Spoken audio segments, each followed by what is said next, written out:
Sejam bem-vindos, esta é mais uma edição de Médio Tejo em Revista. Estamos assim de volta, sempre com as presenças dos nossos comentadores, os deputados Duarte Marques e Hugo Costa, eleitos no distrito de Santarém pelo Partido Social Democrata e pelo Partido Socialista, respectivamente. Para além de nos poder ouvir, também nos pode acompanhar esta transmissão por vídeo, áudio e vídeo em radiohertz.pt para todo o mundo, sem esquecer a plataforma Mel. Aqui para clientes desta operadora televisiva basta carregar no botão verde do comando da sua televisão e digitar o código 929800. Esta edição ficará então disponível para acompanhar a par e passo. Vamos então, e temos alguns temas como habitualmente em cima da nossa mesa, passe a expressão, e o primeiro dos quais tem a ver efetivamente com a região onde nos encontramos. Recentemente o PAN apresentou um projeto para a abolição das touradas, projeto esse que acabou mesmo por ser chumbado, e precisamente dizia eu que este é um assunto que mexe muito com a região onde nos encontramos, onde as raízes desta tradição estão bem patentes, e por isso mesmo até a Câmara de Tomar e outras câmaras desta região apresentaram, diria que uma moção a lamentar este projeto que foi apresentado pelo PAN, projeto então que acabou por ser chumbado. Confesso que já não tenho de memória quem foi o primeiro a começar a última edição do Médio Tejo em Revista. Vou então começar aqui pelo Costa. O Costa, obrigado pela presença, bem-vindo novamente. Este projeto foi chumbado, pergunto eu, justifica-se este chumbo? Ou justificou-se este chumbo? Muito boa tarde.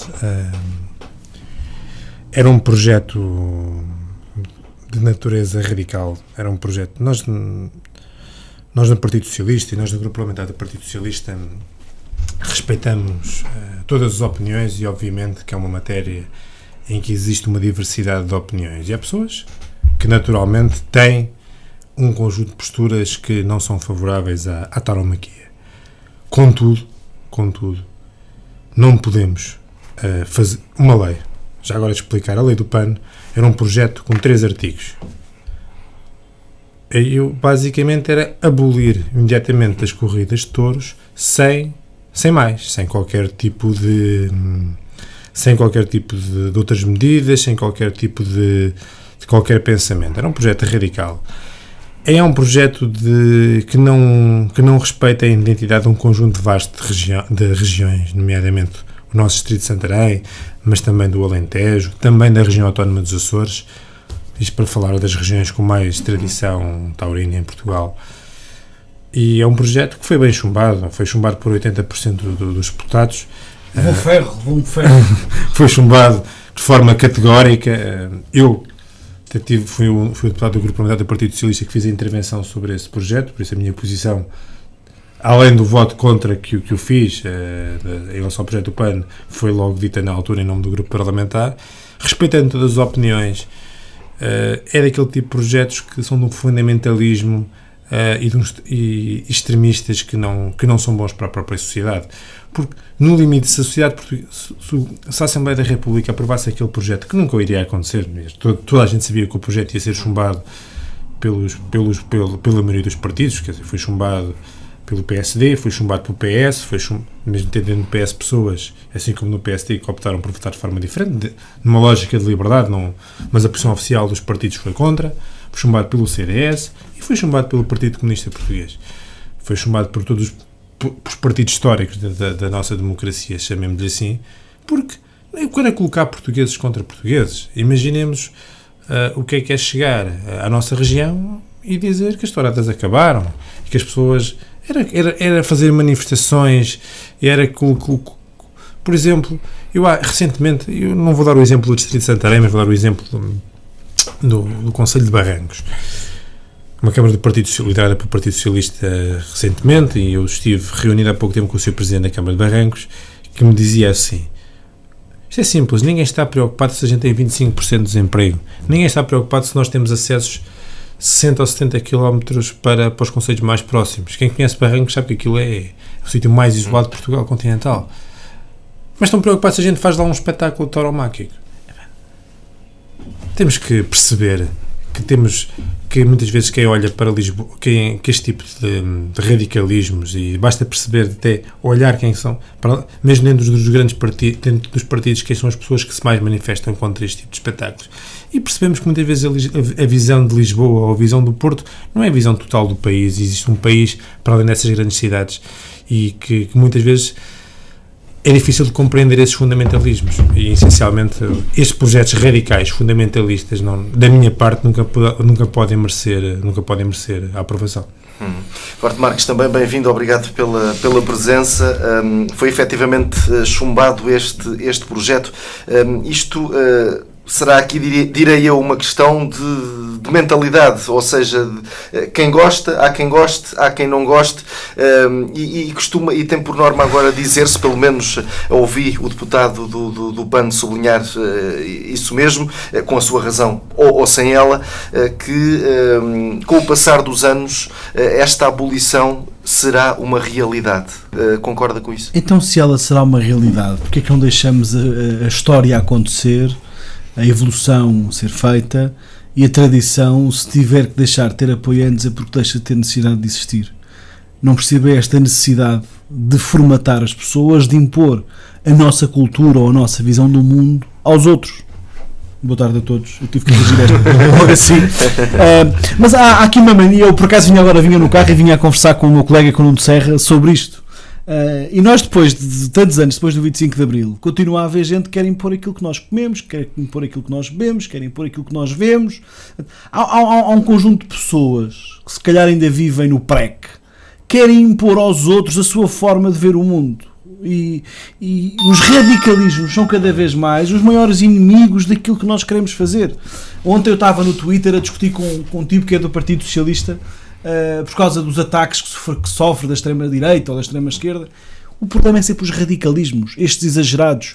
Eu hoje em dia acho que muito do feminismo não é feminismo, é anti-homens. Os anti-estouradas são anti-cultura. Não percebem que pode haver aqui um meio termo nas coisas.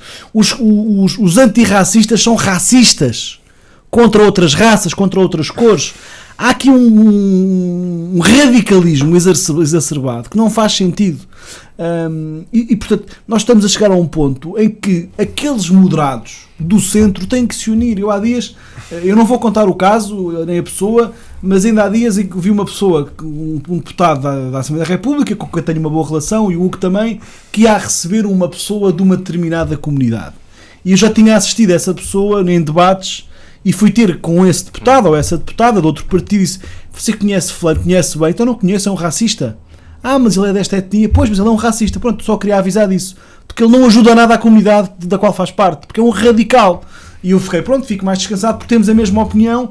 E ela disse-me: eu vou tentar ajudar, vou tentar moderá-lo, porque é um inimigo da causa que ele defende, porque pelo radicalismo. E isto para dizer o quê? Nesta questão das touradas e da proteção dos animais, o país deu passos importantes na proteção dos direitos dos animais, dos maus-tratos. Agora, nós chegamos ao ponto exagerado de, por exemplo, há dias o PAN queria colocar câmaras de filmar em tudo o que eram matadores, por exemplo, lá dentro. E eu pergunto, então, e nos lares de idosos, para saber se são bem tratados ou não? Não querem pôr? E nos hospitais, para saber se as pessoas são bem tratadas ou não querem pôr também? Impõem coisas completamente absurdas que nem se preocupam com os seres humanos. O Hugo dava aqui um exemplo que eu acho essencial. Andaram todos preocupados com o que é que fazem aos bois em barrancos, mas ninguém andou preocupado se em barrancos havia autoestrada, ou estrada, ou linha de internet, ou linha de telefone, ou água e luz, como deve ser ao emprego. Porquê? Porque é muito bom estar na poltrona a mandar habitats. E, portanto, repare no caso, por exemplo, dos animais selvagens exóticos nos circos. Portugal aprovou uma regra, uma medida que diz que não se podem reproduzir mais, não se podem comprar mais, e vamos deixar, portanto, os últimos, os que vão sobreviver nos circos, os últimos leões, etc., são aqueles que lá estão. Portanto, em 3 ou 4 anos vão acabar. Isto foi aprovado, foi dito aos donos dos circos, a regra é esta, portanto, adaptem-se. E eles tiveram tempo, aqueles que iam comprar leões já não compraram, os que já tinham perceberam que não podiam reproduzir, e a coisa vai-se acabando por si. Não, Passado 3 anos, agora o PAN, o Bloco de Esquerda e vários deputados radicais do Partido Socialista, porque também há lá um grupo dos amigos, dos super amigos dos animais, que se calhar nunca trataram de animais na vida, queriam agora acabar com isso. E portanto, o que era acabar com isso? Era aqueles leões que ainda existem nos circos, ou eram abatidos, ou eram postos em jaulas do Estado, que nem sequer têm condições para os tratar, nem capacidade para tomar conta deles. Portanto, são os radicais que querem impor a sua agenda às pessoas. Ora, a tauromaquia é uma tradição muito regional, ou seja, há regiões onde é muito exacerbada, e no Distrito de Santarém é um bom exemplo disso. Há regiões que não ligam patavina às touradas, mas há tradições que são de manter e que devem existir enquanto existirem por si. Portanto, não as devemos impor aos outros, nem impedir aqueles que gostam de as proteger. Eu admito que as pessoas possam dizer, mas será que o IVA deve ser A ou B? Será que deve ser aprovado? Será que a RTP deve passar ou não? Isso para mim é tudo discutível. Isso é outra discussão. Claro, isso é outra discussão. Agora, proibir, acabar, dizer que é só o animal que sofre, é um exagero brutal. E por isso é que foi chumbado. Repara, o resto das medidas sempre tiveram votações mais ou menos equilibradas. Esta foi chumbo grosso. E depois temos a hipocrisia. Por exemplo, o Bloco de Esquerda, que é o grande apoiante do PAN nestas coisas, quer dizer, na Câmara de Salvaterra de Matos, não só apoiava, até fez uma moção a defender as touradas como pote de património imaterial municipal. Quer dizer, têm um discurso que não bate certo com a realidade, fazem uma, olha, é hoje como o caso do vereador da Câmara de Lisboa, é contra a especulação imobiliária, mas ele pode especular. É uma falta de noção. Nós devemos respeitar. Eu respeito bastante as pessoas que são contra as touradas. Respeito mesmo, porque eu percebo que se sinta que provocar a morte ou o sofrimento a um animal é muito sensível e as pessoas não gostam, e eu percebo. Eu próprio não sou um fã, não sou um aficionado que vou a corridas todos os meses, não vou para aí 2 vezes por ano. Mas respeito muito essas pessoas. Agora, não andem a chamar assassinos aos outros. Porque aquilo que faz muitas destas associações é que destratam as pessoas como se fossem astralopiteques, que são uns vândalos. Eu não os vejo a dizer isto contra os ladrões, contra aqueles que fazem coisas bem piores. E, portanto, não admito este radicalismo de parte nenhuma. Eu acho que a Assembleia deu um sinal muito claro quando 80 e tal % dos deputados ou mais de 90%, disseram não.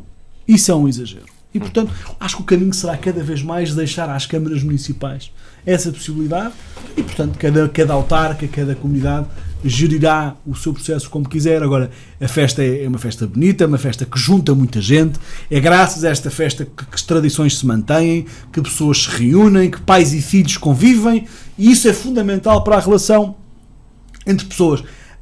A tauromaquia tem feito muito pelo animal. Se não fosse tauromaquia já não havia touros bravos, se calhar. É uma parte muito importante da nossa economia, da nossa cultura, e é uma coisa que nunca ninguém diz.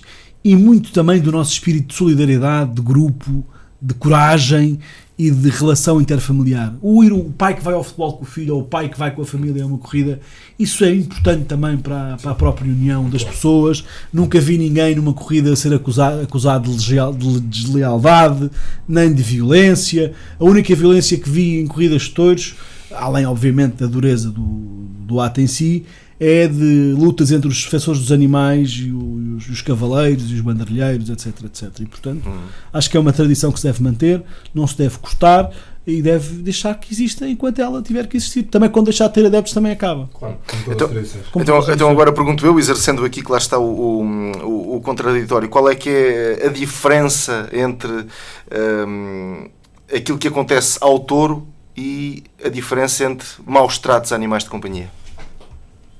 Estamos a falar de matérias obviamente diferentes e como já aqui foi dito, já muito foi feito sobre a proteção animal. E até obviamente estamos e acho que toda a gente está disponível para debater novas formas até de proteger os animais. Agora, obviamente são questões completamente diferentes e é uma questão... Ninguém bate num cão na rua, em casa, por tradição ou por uma questão cultural. A tauromaquia, tal como existe em Portugal, vem primeiro da Grécia, foi evoluindo. Esteve um momento que não foi permitido em Portugal, na altura no governo de Passos Manuel, no fim da monarquia, foi proibida a tauromaquia em Portugal. depois a Primeira República voltou a permitir a tauromaquia em Portugal pelos conflitos que gerou. Ou seja, temos que aprender com a própria história. É porque a tauromaquia foi proibida e depois pelos conflitos que gerou foi novamente permitida. Obviamente que existe ali alguns momentos na tauromaquia que podem ser considerados de alguma forma violentos para algum conjunto de pessoas, e eu respeito essas pessoas. Eu não sou aficionado, se me convidarem, se me perguntarem se eu prefiro ir ver um jogo do Sporting ou prefiro ir ver uma tourada, a minha escolha é para o jogo do Sporting. Mas também respeito muitas pessoas que gostam, respeito muito aquela tradição. E aqueles animais, também se queremos discutir isso, um animal da tauromaquia tem, ao longo da sua vida, uma vida bem melhor do que um animal que é para o matador e que a gente come o bife amanhã. Ou seja, porque tem uma vida em liberdade, tem uma... ou seja, acaba por ter essa matéria. Eu respeito tudo, mas não podemos confundir aquelas que são as tradições ancestrais da comunidade portuguesa com a violência sobre eu chegar a casa e dar ou eu não faço, mas alguém chegar a casa e incendiar um cão, ou bater num cão, ou espetar um gato. É a violência, eu acho que aqui a grande violência gratuita. É a violência gratuita. Não podemos comparar. Não podemos comparar as duas coisas, e é óbvio que nós temos que evoluir no sentido de proteger os animais. Claro. Mas também não façam dos animais seres humanos, e às vezes vejo muita gente mais preocupada com os animais do que devia estar com os seres humanos. Eu acho que tem que haver evolução, obviamente que a tourada causa sofrimento ao animal, não vale a pena dizer que não sofre. Nós temos que saber lidar com isso, temos que saber se é um momento de acabar, se é barbárie ou não é barbárie. Eu não me considero igual aos animais, obviamente, e portanto temos que perceber que isto é um peso e é um equilíbrio, é uma faca de dois gumes. Mas que é preciso perceber se queremos manter e assumir isso como um património nosso, um património cultural com muitos anos e que juntou gerações, e as mais-valias e as maias vantagens que isso tem face àquilo que é de facto o sofrimento do animal. Porque depois também há muita gente e há muitos especialistas que dizem que aquela tensão, a adrenalina que provoca, o animal não tem essa dor. Nenhum de nós poderá dizer se o animal sofre mais ou não, porque não nos podemos pôr na pele dele. Agora, também não compare o que é o sofrimento humano com o sofrimento animal. Agora, aquilo que nós temos que acabar é com a violência gratuita. Vamos lá ver, os animais quando são mortos no matador também sofrem de certeza, não morrem com nenhum tipo de substância que os faça adormecer.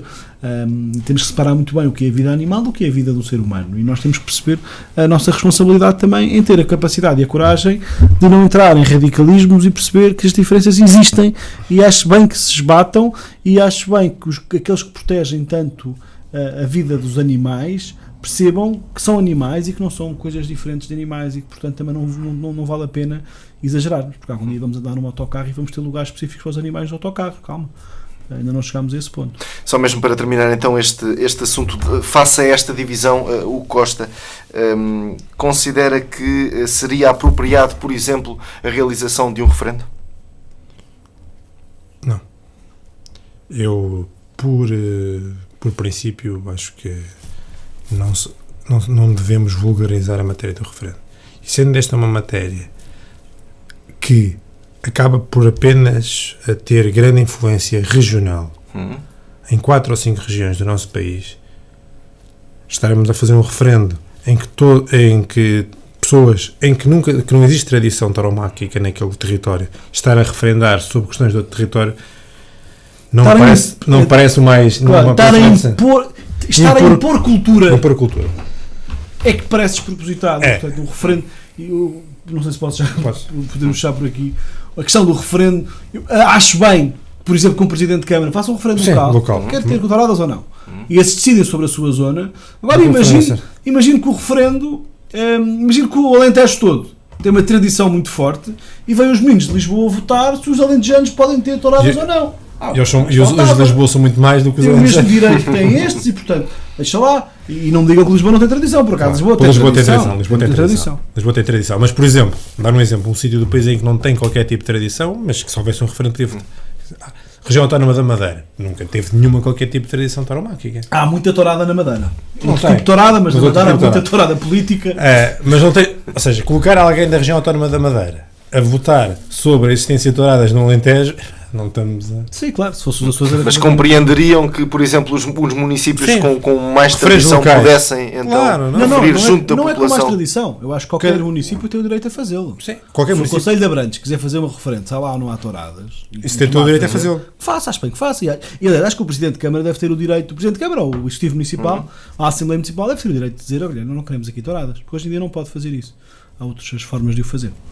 Muito bem, então avancemos e agora vou começar pelo Duarte Marques e outro dos temas que temos então em análise tem a ver com este desejo já então até mesmo sublinhado pela comunidade intermunicipal do Médio Tejo, num caso particular pelo Presidente da Câmara Municipal de Vila Nova da Barquinha, Fernando Freire, e tem a ver com a eventual mobilização da base da Força Aérea que se encontra no Montijo para Tancos, Montijo que ficava então como um género de Portela 2, ou seja, uma opção para o aeroporto civil da Portela, se bem que este cenário durante as últimas semanas já conheceu aqui algum revés, isto tendo em conta o desejo da comunidade intermunicipal do Médio Tejo, porque Duarte Marques fala-se que agora será Ovar-Beja, mais Ovar aqui no topo das preferências, tendo até em conta, e aqui citando o Presidente da Câmara de Vila Nova da Barquinha,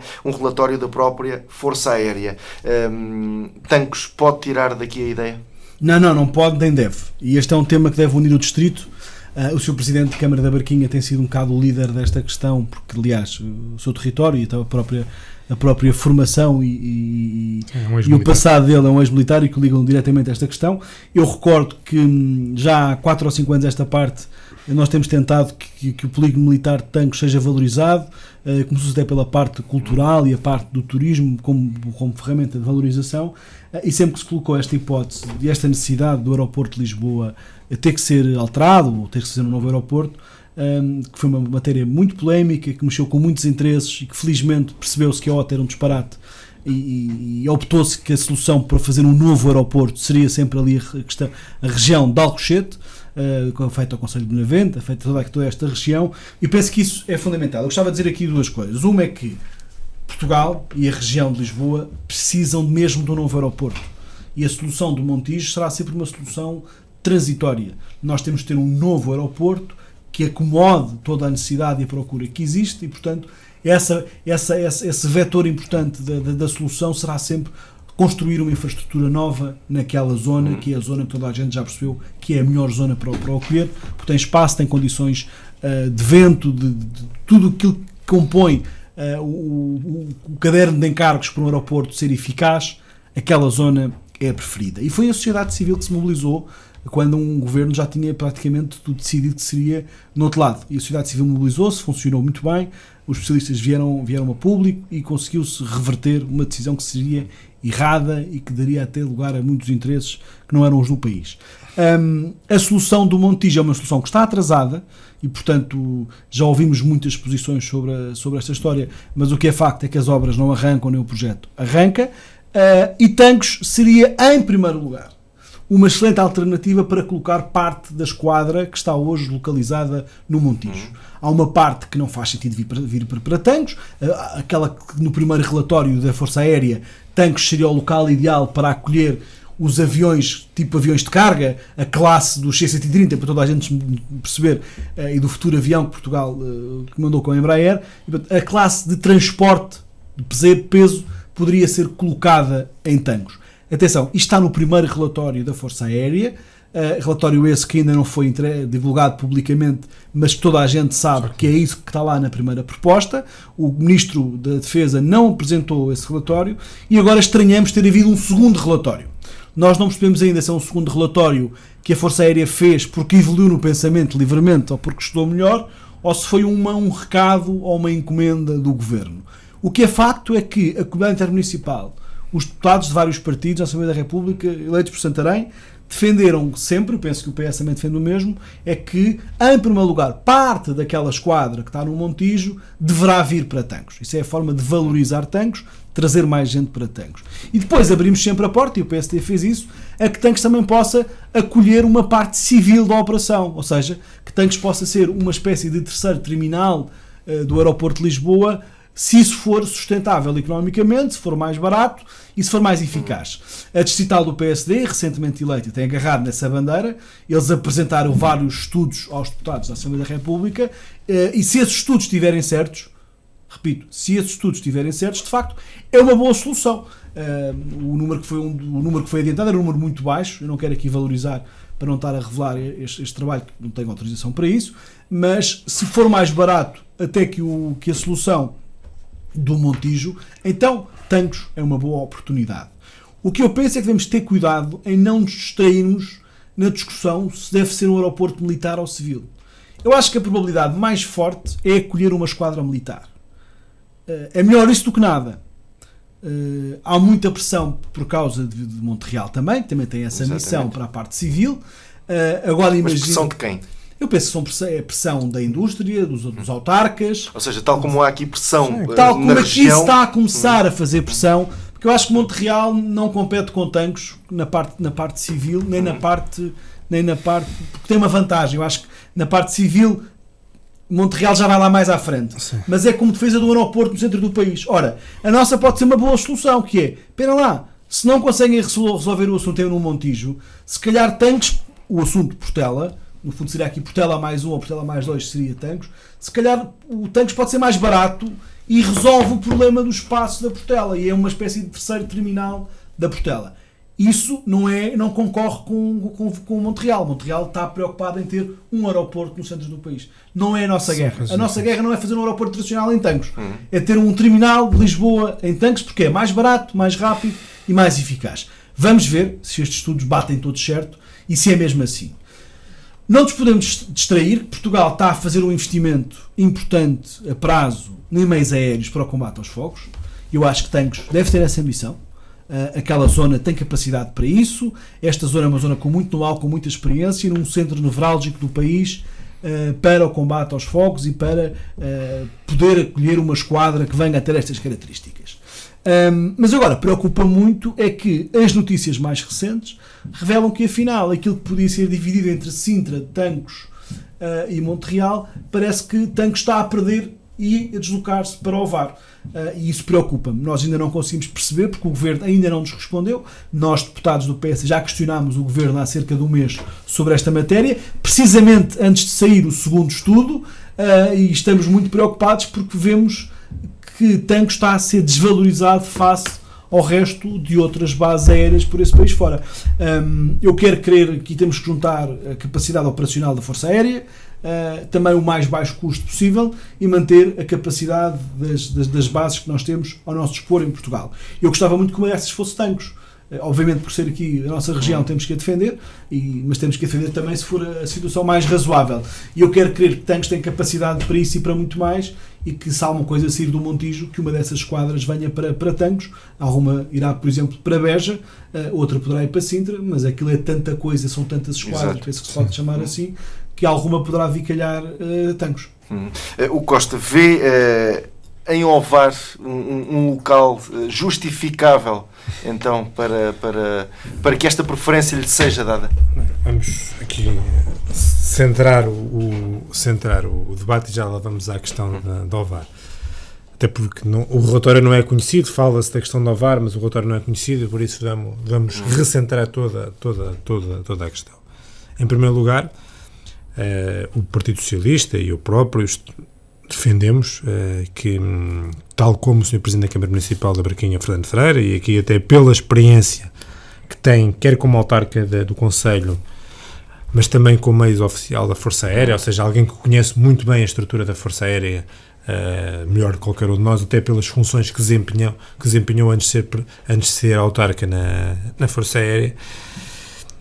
É alguém que conhece muito bem a estrutura e que tem defendido, o Sr. Presidente da Câmara da Braquinha, e que a antiga base aérea número 3, que estava em Tancos, volte a existir. Com a saída das esquadras do Montijo, com o futuro aeroporto do Montijo, que será um Portela mais 2, eu aqui também concordo que devemos, uma vez por todas, perceber que temos que ter um novo aeroporto de Lisboa, mas a solução do Montijo será uma solução que poderá responder nos próximos 10, 15 anos, 20 anos ao problema de forma mais mais barata do que o novo aeroporto, e é uma solução tecnicamente interessante e que todos os estudos se tornam tecnicamente interessante.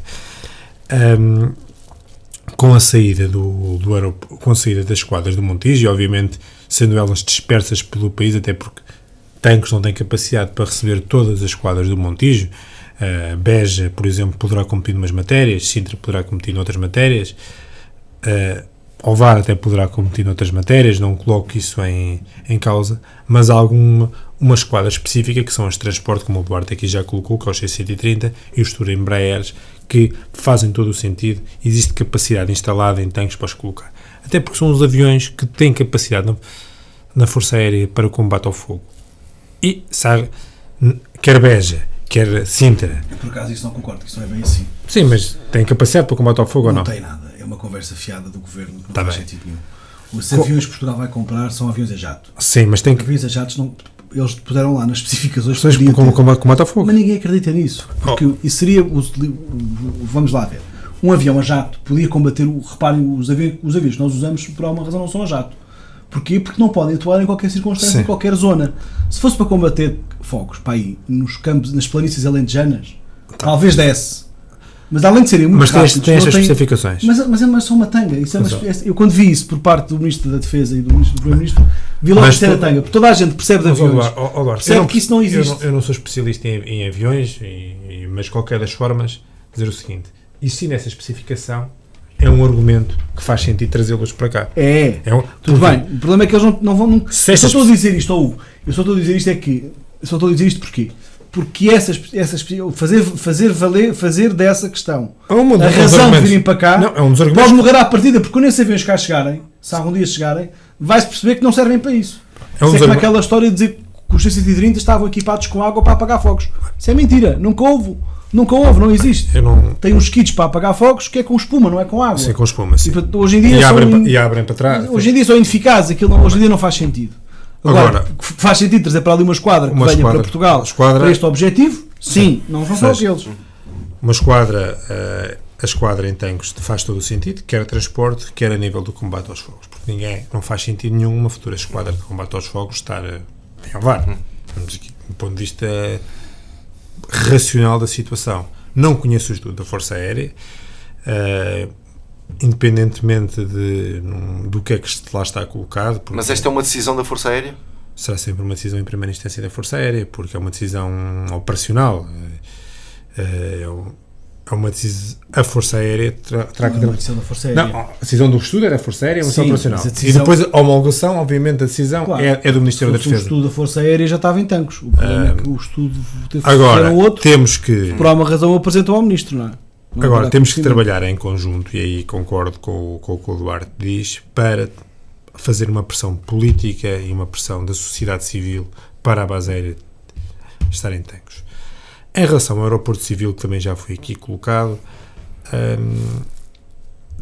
também concordo que nós não estamos a competir com Monterreal. Monterreal é um aeroporto que estão muito mais avançados nos estudos, querem um aeroporto para o centro, até com capacidade para servir, por exemplo, a zona de Fátima, que também no Médio Tejo, e com essa capacidade de servir, que é muito importante.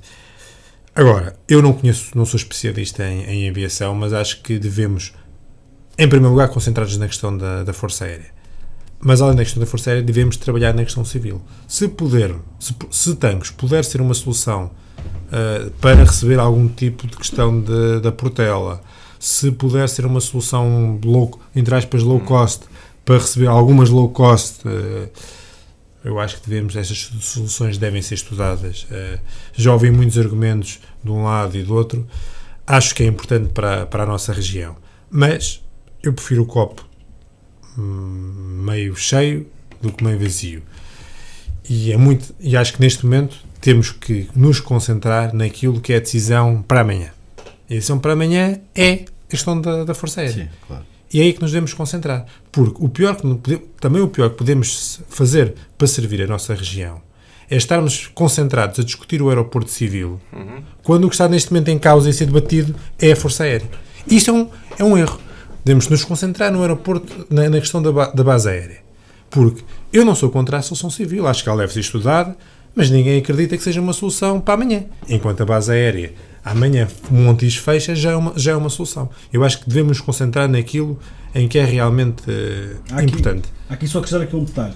Aqui a questão de tanques com base civil, e eu volto a frisar, se os estudos que mostraram estiverem corretos, e foram mostrados pela distrital do PSD porque tiveram acesso a eles, dizem que Montijo é impossível de fazer, neste momento, e que, portanto, tanques podia ser uma solução mais rápida para resolver o problema do aeroporto de Lisboa nesta fase transitória. Ou seja, obviamente que se fizer Montijo, tanques deixa de ser uma hipótese.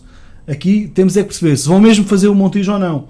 Porque se vão fazer o Montijo, então o aparelho todo que está no Montijo tem que vir para aqui. Tem que vir para aqui, tem que ir para Beja, preocupa-me que garanta que venha para aqui.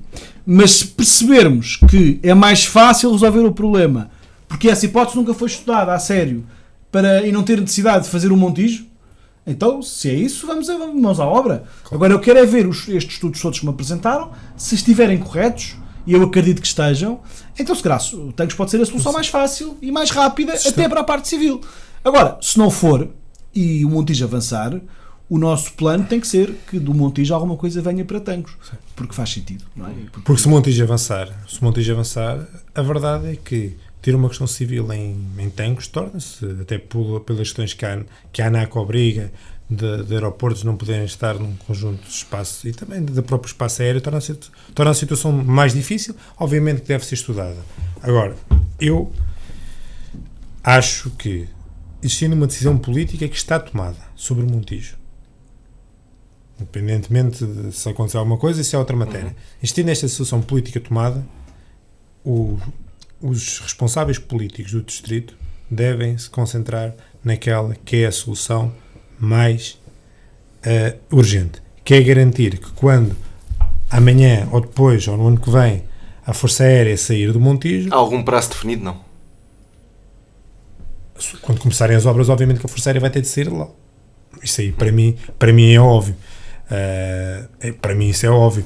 Agora, assim que começarem as obras, temos que, assim que tiverem iniciado as obras, temos que garantir que a Força Aérea para aqui. Claro, há que dar aqui um esclarecimento que é importante. Vamos lá ver. Isto também temos que ter bom senso, que é, quando começarem as obras, antes de começarem as obras no Montijo, vão ter que ser feitas obras e investimentos nos sítios que vão acolher os militares da Força Aérea. E depois a Força Aérea irá para esses sítios e é quando libertar o aeroporto do Montijo outras obras. É óbvio que há aqui partes que podem ser feitas em simultâneo, porque hoje em dia a gestão logística permite isso, mas não nos podemos esquecer que os sítios para onde vai a Força Aérea vão ter que receber obras nesse aspecto. O que nós estamos a estranhar é esta demora toda, é que nem começam as obras, nem se define quando é que vai a Força Aérea, nem se define quando é que arranca o Montijo, e portanto é uma responsabilidade do Governo e da Vinci, que é a empresa concessionária do aeroporto de Lisboa e que tem direito e a obrigação de fazer isso no Montijo. E eu gostava só de deixar aqui uma questão que me parece importante para as pessoas também não se esquecerem. É óbvio que quando isto começar a correr mal, o argumento que vão usar como desculpa o Estado é uma empresa privada, nós não podemos fazer nada porque isso é uma concessão do PSD e do governo anterior. E foi? Uma concessão de 50 anos. Calma. O facto de haver concessões não são privatizações. Se nós privatizamos uma empresa, o Estado deixa de ter poder sobre ela, só tem poder regulatório. E não é sequer o Governo, é o Estado. É, ANAC. A grande diferença é quando nós fazemos uma concessão. Uma concessão quer dizer o quê? O Feliciano vai gerir isto por mim com este contrato e este contrato é uma concessão que é acompanhada. Ou seja, o Estado tem que fazer cumprir a concessão. E quando há uma concessão, há objetivos, há critérios. O Estado não cruza os braços e espera 50 anos a ver como é que aquilo corre. Portanto, o facto de ser concessionado não quer dizer que o Estado não possa fazer nada. É óbvio que o Estado também tem obrigações na concessão. Eu quero é saber se estas obrigações da parte do Estado estão a ser cumpridas e se o Estado, neste caso o Governo, a quem cumpre gerir o processo de concessão, está a exigir ao concessionário. Porque eu esta semana nem me tinha percebido disto.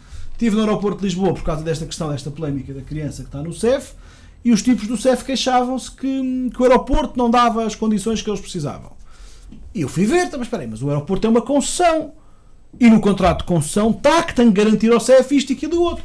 Fui ver, já alguma vez o Governo perguntou à concessionária porque é que não cumpriu o contrato? Não, claro que não. E portanto, só para dizer que é uma competência da empresa, que tem a exclusividade, tem que fazer o investimento. Está na concessão, fazer aquele investimento. Mas também compete ao Estado exigir fazer cumprir o que está previsto no contrato. E, portanto, uma concessão não é uma carta branca.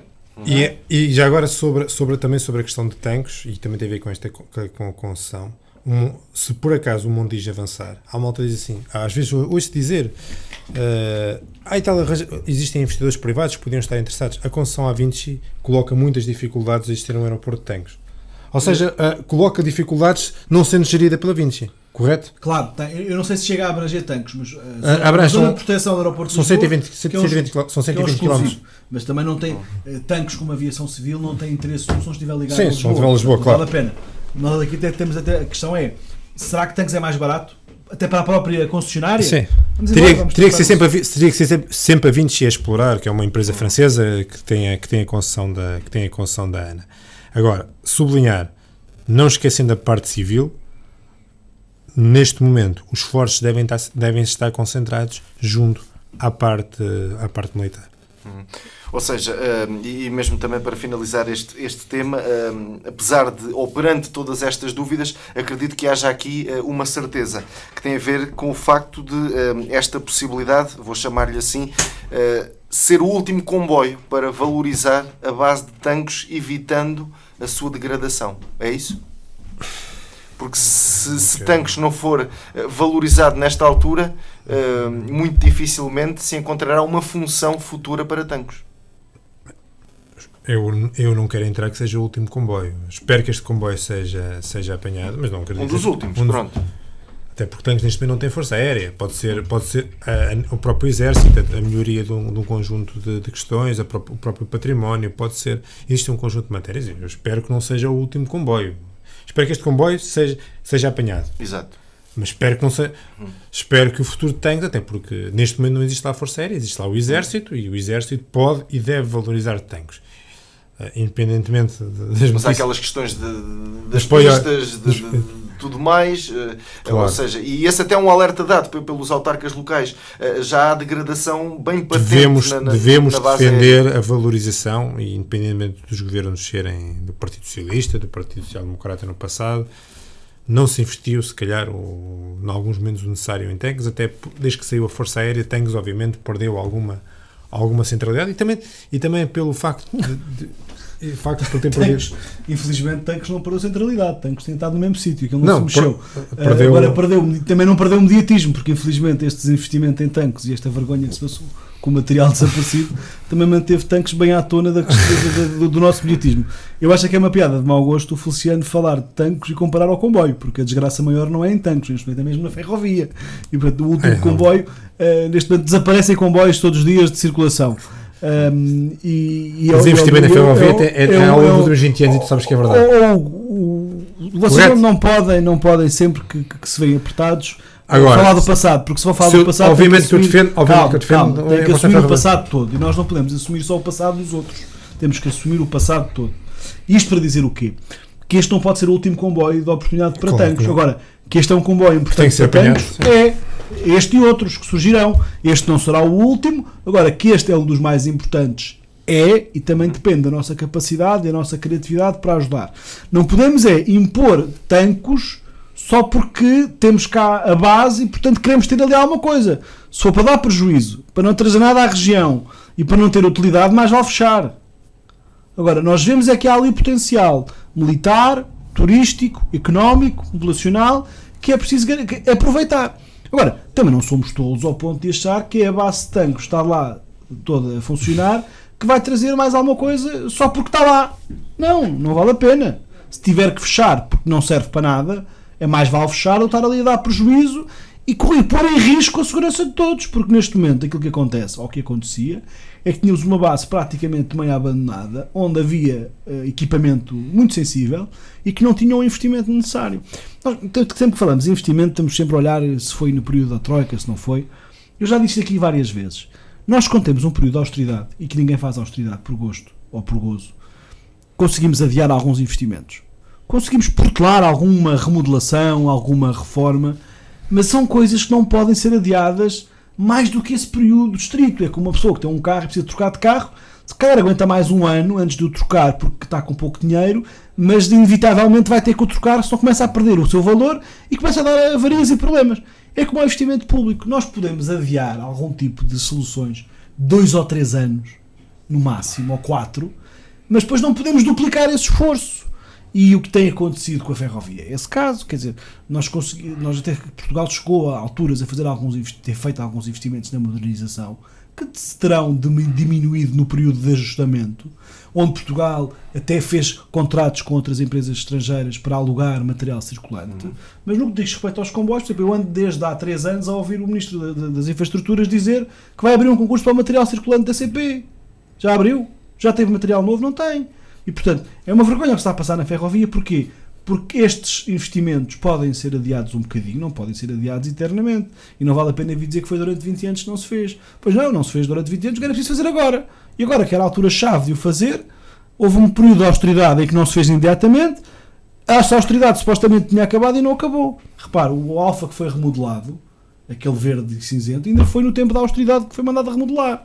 E o problema não são os Alfas, o problema maior ainda são os comboios mais pequenos. Eu faço muitas vezes, Lisboa, Belverde no Intercidades. Eu não me queixo muito, mas aquilo no fundo é um regional transformado em Intercidades. Há muita gente que odeia, por acaso até acho mais graça àqueles comboios. Mas a verdade é que nós estamos a pagar um bilhete de um valor e estamos a andar noutro tipo de comboio. E por acaso, por mais injusto que seja, a ferrovia tem muitos clientes. Há linhas que não são bem valorizadas, parecem que não são valorizadas, mas são. A mim custa-me, por exemplo, ver o Estado a gastar dinheiro na linha de Cascais, quando há investimento privado a querer fazê-lo, e podia deslocar esse investimento para zonas onde não há interesse privado, mas há que garantir o serviço público, e é para isso que serve o Estado. E, portanto, deixa-me um bocado desgostoso. Agora, tanques não pode ser a qualquer custo, mas tanques tem que ser valorizado, e no nosso caso, é aqui uma matéria que deve unir todos e pegar-nos. Aí o Presidente da Câmara da Barquinha e também a Comunidade Intermunicipal do Médio Tejo tem estado na liderança deste processo. O Presidente da Câmara da Barquinha tem sido o porta-voz disto e bem, que é no território dele. É o território dele, que tem mais interesse, tem uma ligação pessoal e, portanto, sabe mais sobre isto do que os seus colegas e terá todo o nosso apoio, como tem tido até agora. Aliás, já temos falado com ele, até para garantir que estamos a dizer as coisas de acordo com aquilo que é a estratégia que foi definida. Muito bem, restam-nos ainda alguns minutos, não sei se os dois, ou um dos dois, quer lançar um outro tema que considere como justificado para estes últimos 5, 6 minutos. Há aqui um tema que eu queria pegar, e vou ser muito rápido, e vou voltar ao mesmo assunto. A mim revoltam muito quando as pessoas são manipuladas para alguma coisa. E nas últimas semanas assistimos aqui a 2 fenómenos que me metem até algum nojo e que são da parte do Bloco de Esquerda e do PCP na questão dos serviços públicos de saúde e das portagens.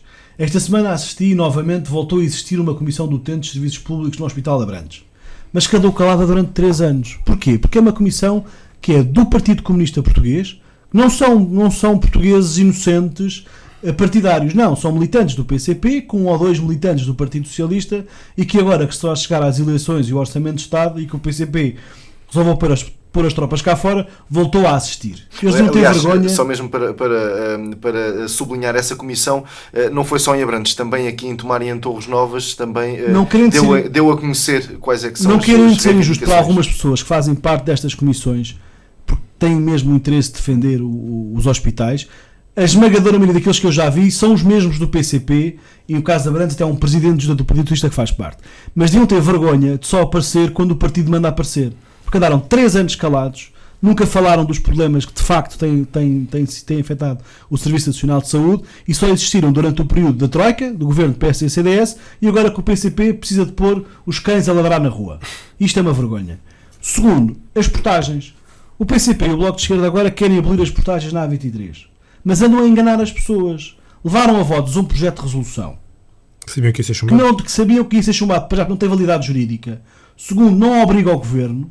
E terceiro, se aquilo era uma linha vermelha, era mesmo prioridade para o Bloco de Esquerda e para o PCP, porque é que não impuseram isso no Orçamento de Estado? Já tiveram 3 orçamentos de Estado e nunca impuseram nem a redução das portagens, nem a eliminação das portagens. E, portanto, a redução das portagens Bloco de Esquerda e PCP são uma fraude política que manipulam as pessoas que não conhecem o que é um projeto de lei, a diferença para um projeto de resolução, e nunca impuseram para o Orçamento de Estado a eliminação das portagens. E agora vêm fazer um voto na Assembleia para tentar dar a ideia que são a favor da redução das portagens. Ora, eu também sou. Ideia da eliminação. Tem que ser fazível ou não. E o Bloco de Esquerda e o PCP nunca impuseram isso ao Governo. Porque também sabem que legalmente o que é que podiam fazer? Ou o Estado resgatava a concessão e indenizava os empresários que têm a concessão, ou o Estado lhes pagava o valor das portagens. E, portanto, o Bloco de Esquerda e o PCP têm que se decidir. Não podem andar a ser do Governo nas medidas boas e depois virem dizer mal do Governo naquilo que não conseguiram passar. Isto é uma hipocrisia política. O PSD, porque é coerente, votou contra estes projetos de resolução porque são uma fraude. Se fossem projetos a defender a redução das portagens, isso votaríamos a favor, porque isso é fazível. Isso todos nós defendemos. Aliás, já reduziram as portagens de alguma forma a algumas autoestradas. E voltaram a reduzir agora. Eu gostava de denunciar esta hipocrisia do Bloco de Esquerda e do PCP, que manipula a opinião pública como qualquer outro partido populista por essa Europa fora. E é lamentável que volte a enganar as pessoas. Eu quero ver se no próximo Orçamento de Estado, se o PCP e o Bloco de Esquerda, e queria dizer aos deputados do Distrito que representam esses partidos, se vão lá votar contra o Orçamento de Estado que não acabar com as portagens. Porque eu duvido que isso venha no Orçamento de Estado. Quer ver se eles votam contra esse Orçamento de Estado. Se votarem, podem-se ir à rua de cabeça levantada. Até lá, são uns hipócritas que andam a enganar as pessoas. O Costa. Bem, comentar esta questão do Duarte. Em primeiro lugar, as portagens já tiveram uma descida de 15%. Neste momento tivemos cerca de 15 dias atrás, uma nova medida do Governo para mercadorias, em que, além das portagens das autoestradas que já estavam, foi colocada pela primeira vez a A13, sendo o primeiro passo para, quando se voltar a mexer, também para todos os veículos, também a A13 estar contemplada, obviamente em relação a estes projetos.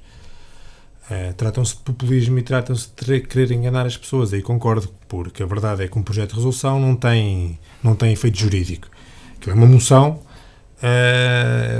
não tem efeito jurídico, não tem qualquer tipo de obrigação. Acaba por ser uma recomendação. Acaba por ser uma recomendação e ainda por cima, quando sabem que não há condições para acabar com as portagens amanhã. Tem aqui uma coisa, ainda por cima num governo que ignora praticamente os projetos de resolução todos. Não, é verdade, não tem a obrigação de e no passado, mas este governo é especialista em ignorar os projetos de resolução. Até aqueles projetos de resolução que recomendam estudos, o governo nem isso faz. Bem, isso não é habitual. A verdade é que aquilo não tinha validade jurídica. E não tem sentido nenhum. Eu pessoalmente acho que aqueles projetos. Eu pessoalmente, obviamente, se fosse possível abolir as portagens, era a favor da abolição das portagens. Acho que o caminho se deve ser decorrido até ser possível essa situação, até porque existem contratos assinados e não há grande forma de amanhã ou depois indemnizar as concessionárias em 2 ou 3 milhões de euros. É o valor que estamos a falar. Não há essa forma e não há folga orçamental. Isso é impossível, porque nós estamos a falar só da A23 e só da A13. Estamos a falar de todas as lógicas das portagens do interior e também as da antiga Via do Infante. Agora devemos pugnar por baixar essas portagens, até porque se a portagem for mais barata, obviamente, mais gente pode circular e se calhar até do ponto de vista económico acaba por ser mais rentável. Não coloco isso em causa e deve ser esse o caminho. Quanto a esse tipo de projetos, obviamente que são projetos que não têm... que são projetos eleitoralistas. Eu disse, por exemplo, na última Assembleia Municipal de Tomar, em que a CDU apresentou novamente a moção para abolir as portagens na A13 e na A23, foi o que eu disse na intervenção em nome do Grupo Municipal do Partido Socialista, que aquela proposta não fazia sentido porque 6 meses tínhamos apresentado uma moção idêntica. A posição não tinha existido nada que justificasse aquela questão. Agora também te faço uma pergunta. Se a proposta do PCP e do Bloco é realista, porquê é que a do PS Tomar é mais realista? Do PS Tomar não defende nunca, do PS Tomar não defende a abolição das portagens. Não, mas tu que estás no governo, sabes que o governo não baixou as portagens na A23. Baixou 15%. Há 4 anos atrás. E voltou a baixar agora? Não, na A23 não. Baixou agora na A13 e baixou na A23 para mercadorias agora. Não. Baixou. Isso ainda não está confirmado. Baixou, sim senhor. Vai ver a portaria. Na A3, mas é da A23 para mercadorias. Sim. Sim. Pronto, se isso baixou... Baixou, sim senhor. 25%.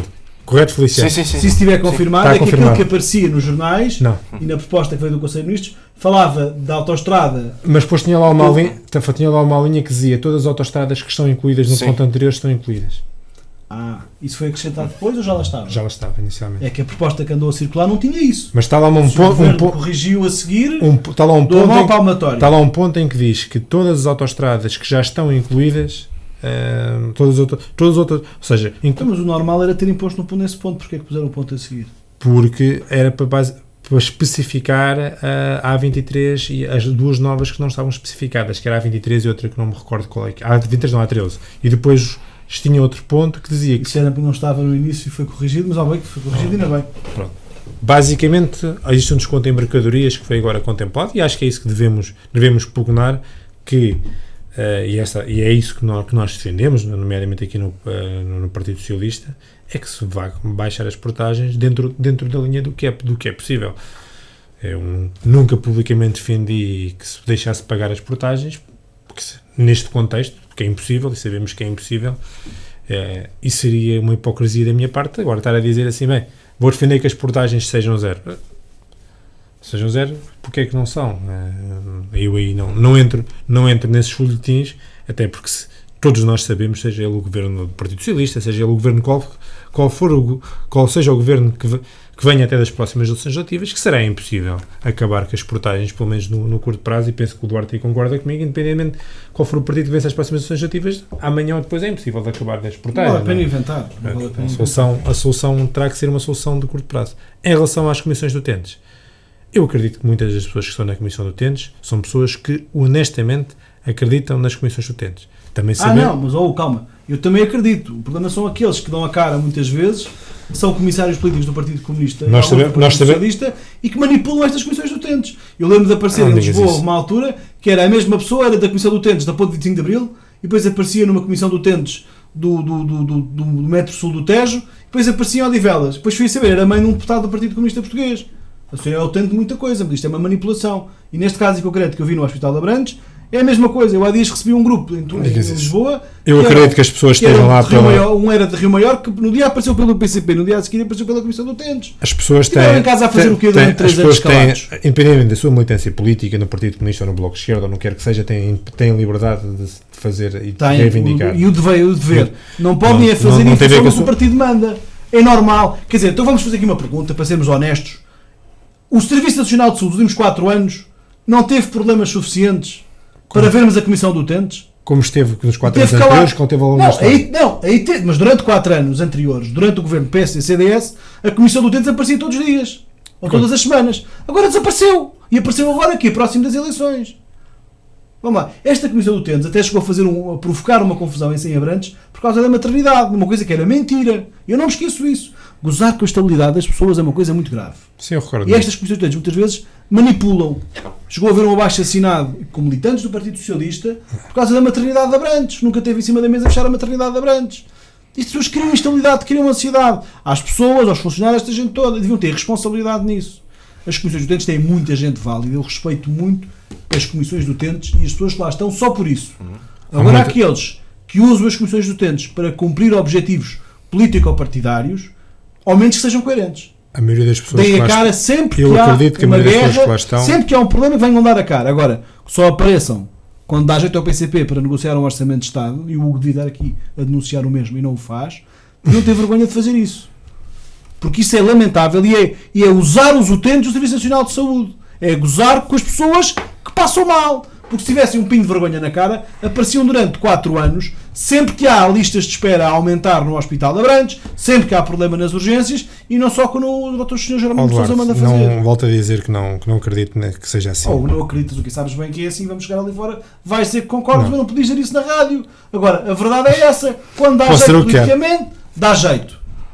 E isto é manipular a cidadania. Toda a gente sabe que o Partido Comunista, ao longo da sua história, tem uma forma muito concreta de trabalhar e de colocar as pessoas. Colocar as pessoas. Agora, as pessoas não é por serem militantes do Partido Comunista Português que não podem fazer esse trabalho. Claro que não, nem do Bloco de Esquerda, nem do PSD. Eu digo é que só aparecem alguns deles, e normalmente só estão a cara, quando dá jeito ao partido. E isso é uma fraude, que não aparece quando devem. Que o PCP tem uma forma de funcionar completamente diferente dos outros partidos. Claro, e vocês é que se aliaram a eles, não fomos nós.